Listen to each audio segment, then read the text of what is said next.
What's going on, coding family? What's the deal? Y'all, we made it through the Arctic blast and we kept the heat on. That was a blessing, y'all, because I was praying because Texas, we don't once you say black ice, we ain't going to work. PTO time is put in the day before, and we ain't going to y'all say no snow and no black ice on the roads, baby, because we don't know how to. We don't know how to drive. We don't know it.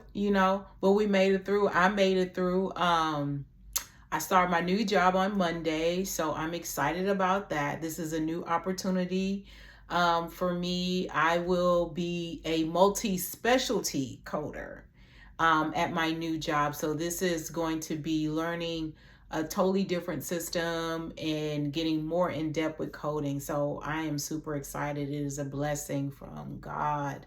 Seriously. So anyway, so today we're going to be talking about degrees versus certifications. So this is something that I know y'all have probably thought about or had in mind. I do have a degree in psychology. I have a bachelor's degree in psychology as well as my certified professional coding degree. Did I try to get them at the same time? No, I did not, or I would have been crying a lot. The first thing I attempted was my psych degree. So I didn't end up going to school for psych at first. I was going for the RN program. So the RN program was something I've always wanted to do. I've always wanted to be a nurse. It was something that was been on my heart since a kid. I took anatomy, physiology, biology, microbiology, all those prerequisite classes to get into the program. The testing to get into the program was just really difficult for me. I had taken it several times, and at one point I felt like I was really wasting my time. Sometimes things can be very distracting in life. Like I said, you have life going on, trying to attempt to get a degree, whatever it may be. And so I decided to go for my psych degree because I had all the prerequisites to start in psychology, and I really enjoy psychology. I wasn't even thinking about attempting to get my certification as a professional coder. So it just kind of worked out that way. So once I got my psych degree, I just knew that I couldn't stop. Like I couldn't stop here, but I didn't know what else I wanted to do. So a couple of years later, that's when I decided to obtain my certification as a professional coder. I think it was the best thing I could have ever done, getting my bachelor's degree. I think it was the best thing I could have ever done. Yes, I have student loans, so don't even ask me that question in the comments, y'all, because yes, I do. I have student loans. But what you make, the salary that you obtain with having a degree and a certification, you should be able to pay back these student loans. And it's all based upon what you make in a year, your yearly salary. So I don't want to get too much into student loans and things of that nature. But so this is what I want to say. Once I got my certification at the job that I was working at, I let my boss know, hey, I got my certification. I'm a certified professional coder now. They had to redo my salary. And so this is what I was not prepared for. Once they said, okay, we want you to flow into the position of being a certified professional coder, how much are you asking for? And y'all, the salary that I came up with, it will surprise you. So the salary I asked them for was $75K. And they ended up giving me less. So that was kind of like a range for them to work with me on.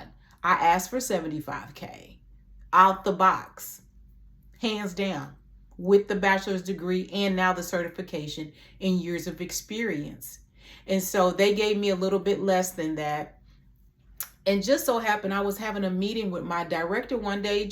I'm in her office talking to her and we're having conversation. And she told me this. She said, you should have asked for more. Girl, are you serious? She said, you should have asked for more. She said, you're worth more than 75K. Even though they didn't give me 75K, she said, you should have asked for more, because the amount that I asked for was already too close to what they were going to give me anyway. So she said I should have asked for more. Y'all, please, when you go into an interview, and if some of you have a degree, a bachelor's degree or associate's degree, whatever type of degree you have, and you have a certification, be sure on the amount you want to ask. Always reach for more. Don't ask for less. That just stunned me when she told me that. But I had already agreed to the amount once they had given it to me, because it was too close. I was already so close to the amount that they were giving me anyway, that they went ahead and said, this is what we're offering you. But I should have asked for more, and they would have taken it into consideration. So is it better to have a degree versus having a certification? I don't think either one is better than the other, to be honest. I'm just being honest with you. I had one lady tell me, and she was a professional coder. She had been coding for years, and she had her certification. She did not have a degree. And I was asking her, because she was kind of like a goat in the game. You know what I'm saying? She knew the ins and outs of coding. And I asked her, I said, how much money should I ask for because I have a degree? She said, oh, they're not going to take that into consideration when they're looking at your salary. And you want to know why she said it? It's because she did not have a degree. And some people who don't have a degree would like to think that it's not taken into consideration. But let me say this: any employer that you work for, that degree that you have, associate's or bachelor's degree, should be taken into consideration. You worked hard for it. You got student loans for it. It should be taken into consideration, because then my question to the employer would be, why not? Why not? Because it's education, and education costs money. So why would you not take my degree into consideration?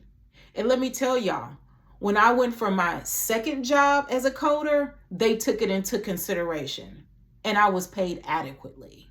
So please know that. So I want to tell y'all what AAPC said about some salaries, and I want to give y'all an example of how a bachelor's degree comes into play when you're getting your certification. So for a medical records specialist with no education, this is an estimate, is usually estimated to be paid around $29.63 estimated.